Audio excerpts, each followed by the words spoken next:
kalau sampai kita bisa membuktikan bahwasannya PCR tidak layak, maka semuanya tidak layak.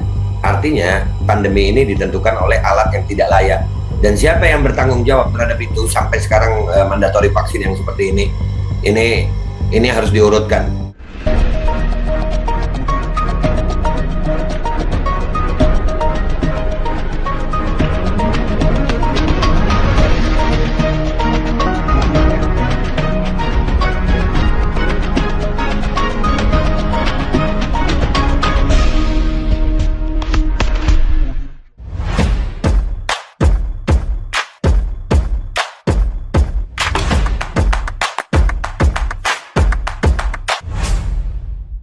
Assalamualaikum warahmatullahi wabarakatuh. Welcome back. Selamat datang lagi di channel Babe Aldo bersama gue Babe Aldo yang tetap santuy, kepala sehat dan jangan ngopi. Bismillahirrahmanirrahim.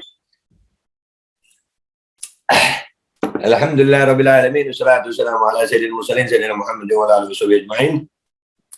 Rabbi shrah li sadri wa yassir li amri wahlul 'uqdatam min lisani yafqahu qawli bi nabi wa alihi. Salam revolusi akhlak, semangat revolusi akhlak. Semoga akhlak kita jadi lebih baik hari ini dibanding yang kemarin.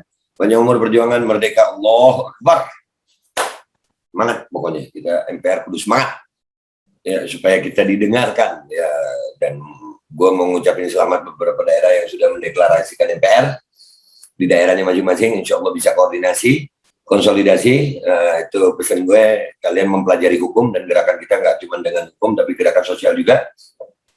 Insya Allah MPR makin ke seluruh Indonesia ya. Buat kalian yang mau gabung di MPR itu gampang, kalian bisa cek di deskripsi video ini. Itu ada channel Telegram dan di situ sudah dibagi, dan juga MPR insya Allah akan membentuk yayasan sekolah ya. Kami udah punya yayasannya, tinggal mau bikin sekolah yang pakai sistem homeschooling. Jadi buat anak-anak yang takut kena micin itu insya Allah bisa sekolah. Dan juga alhamdulillah gue mau, sampai lupa gue nih. Jangan lupa minum Kustul Hindi buat menambah imunitas ya. Kustul Hindi, deskripsinya ada di bawah. Polusi udara lagi nggak enak, cuaca lagi nggak enak, sering sakit-sakit, badan meriang ya. Kalau kalian nih nggak bisa nyium, nggak bisa ngerasain, jangan buru-buru mengira itu COVID, karena bisa jadi kalian perlu nikah. Apa hubungannya aja. Nah, oke guys, gue mau ke beritanya ya. Yang gue mau bahas kali ini, gue sering bilang audit alat PCR. Ternyata dari investigasi.org juga membahas tentang itu. Kita lihat sama-sama ya. Ini thank you Mr. Ted Helbert ya. Dia sudah menunjukkan salah satu ya artikelnya yang mendukung tentang tes PCR. Nih kita lihat sama-sama. Di sini judulnya adalah penipuan tes PCR. Semua bukti bahwa tes PCR tidak berguna untuk diagnostik COVID-19. Kita lihat sama-sama. Berita asli dari offguardian.org. Pada artikel ini kami memberikan 5 bukti yang tidak dapat disangkal bahwa tes PCR adalah penipuan yang hanya digunakan untuk membuat jumlah kasus palsu dan menyebabkan kerusakan besar pada masyarakat. Babe Aldo dari Majelis Penderitaan Rakyat menguji sendiri keandalan tes PCR di Indonesia. Dia melakukan beberapa tes PCR di hari yang sama dan semuanya memiliki hasil yang berbeda. Tonton videonya, itu ada linknya ya. Dan beliau ternyata setelah ngeliat video gue, karena gue waktu itu tes PCR 5 kali, hasilnya negatif, positif, negatif, positif, negatif. Nah itu urutannya begitu.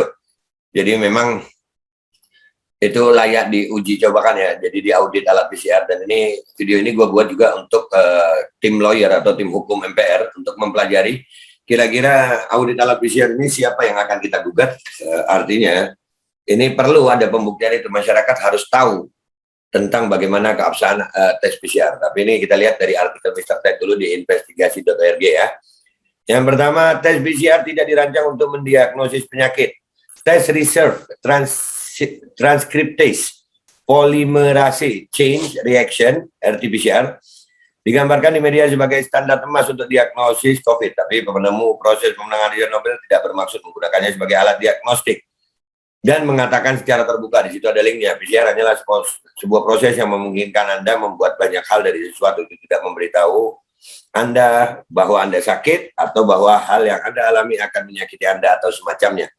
Yang kedua, tes PCR memiliki riwayat yang tidak akurat dan tidak dapat diandalkan. Tes PCR standar emas untuk COVID diketahui menghasilkan banyak hasil positif palsu dengan bereaksi terhadap bahan DNA yang tidak spesifik untuk SARS-CoV-2. Aduh, dengar begini dia dari tadi nggak anu.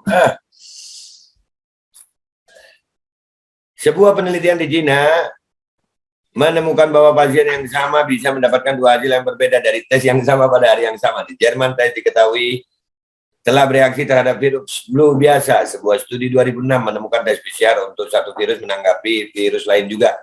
Pada tahun 2007, ketergantungan pada tes PCR menghasilkan wabah batuk rejan yang sebenarnya tidak pernah ada. Beberapa tes di AS bahkan bereaksi terhadap sampel kontrol negatif. Presiden mendiang Presiden Tanzania, John Magufuli, disampaikan sampel kambing, pepaya, dan minyak motor untuk pengujian PCR semua kembali positif untuk virus. Pada awal Februari 2020, para ahli mengetahui bahwa tes itu tidak dapat diandalkan. Dr. Wang Cheng, Presiden Akademi Ilmu Kedokteran Cina, mengatakan kepada televisi pemerintah Cina, keakuratan tes hanya 30–50%. Situs pemerintah Australia web sendiri mengklaim ada bukti terbatas yang tersedia untuk menilai keakuratan dan utilitas klinis dari tes COVID-19 yang tersedia. Dan pengadilan Portugis memutuskan bahwa tes PCR tidak dapat diandalkan dan tidak boleh digunakan untuk diagnosis. Ya, itu ada beberapa. Nilai CT dari tes PCR terlalu tinggi. CT itu quality apa? Ya, apa namanya? CT itu apa ya? Quality apa value pokoknya V-nya. Tes PCR dijalankan dalam siklus, jumlah siklus yang Anda gunakan untuk mendapatkan hasil Anda dikenal sebagai ambang siklus. CT value. Gary Mullis berkata, jika Anda harus menjalani lebih dari 40 siklus, ada sesuatu yang salah dengan PCR Anda.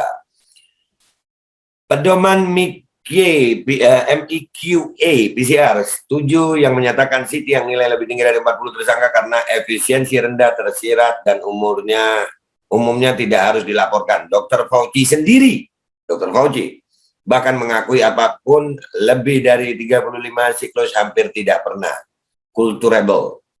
Dr. Julian Moore. Jadi intinya, ya ini kepanjangan kalau gue baca semua. Intinya adalah nanti linknya gue share. Jadi intinya adalah PCR test ini yang dijadikan standar, golden standard untuk menentukan pandemi itu perlu diaudit. Nah ini saya sampaikan lagi video ini.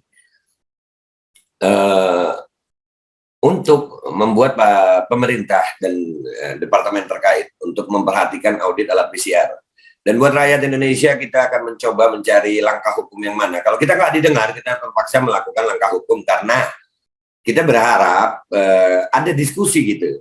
Yang benar yang mana ini? Yang benar pemerintah atau kita gitu. Sama-sama mencari jalan baik. Dan saya sudah mengatakan kalau argumennya itu adalah tentang tapi buktinya banyak yang sakit begini begitu begini begitu. Kita juga sudah membuktikan bahwasannya polusi udara itu juga menyebabkan badai sitokin gitu.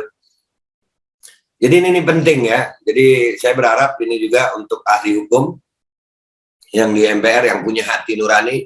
Kira-kira tentang audit alat PCR ini siapa yang akan kita mintai pertanggungjawaban? Karena rakyat harus tahu. Karena di Indonesia dari video gue yang pertama, salah satu alat PCR itu petugasnya pun perlu diaudit karena nggak semua petugas memahami fungsi alat PCR.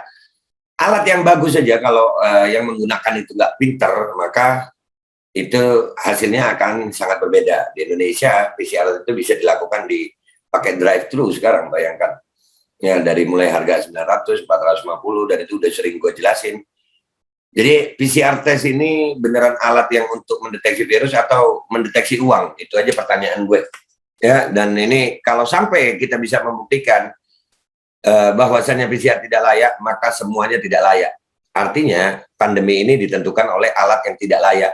Dan siapa yang bertanggung jawab terhadap itu sampai sekarang mandatori vaksin yang seperti ini harus diurutkan.